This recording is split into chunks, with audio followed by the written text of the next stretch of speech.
ক্ষণিকের আনন্দ এক মুহূর্তেই বদলে গেল বিস্ময় আর আতঙ্কে। কড়াইয়ে রান্না হচ্ছিল গরুর মাংস, কিন্তু রান্না অর্ধেক হওয়ার পর হঠাৎ দেখা গেল লালচে রঙের মাংস ধীরে ধীরে সবুজ হয়ে যাচ্ছে। এমন দৃশ্য দেখে হতবাক হয়ে যান উপস্থিত সবাই।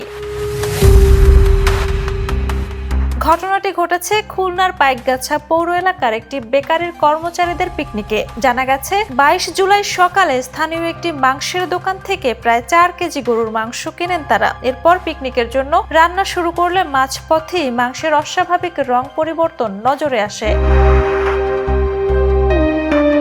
বিষয়টি দেখে কর্মচারীরা রান্না করা মাংস সহ কড়াই নিয়ে প্রথমে মাংস বিক্রেতার কাছে যান, পরে উপজেলা নির্বাহী কর্মকর্তার কার্যালয় এবং থানায় গিয়ে ঘটনাটি জানান। মাংস বিক্রেতার দাবি তিনি ফ্রিজে সংরক্ষিত ভালো মানের মাংসই বিক্রি করেছেন। তার দোকান থেকে আরো অনেকে একই দিনে মাংস কিনলেও এমন অভিযোগ আর কেউ করেননি। তিনি ধারণা করেন রান্নার সময় অন্য কোনো উপাদানের কারণে এমনটি হয়ে থাকতে পারে।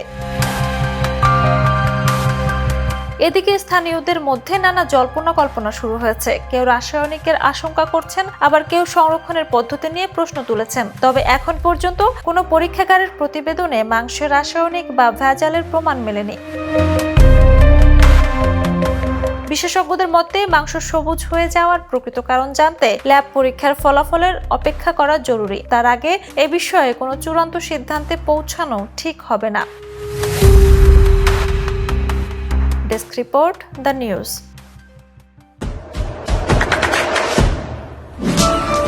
দেশে দেশে সবার সাথে দ্য নিউজ।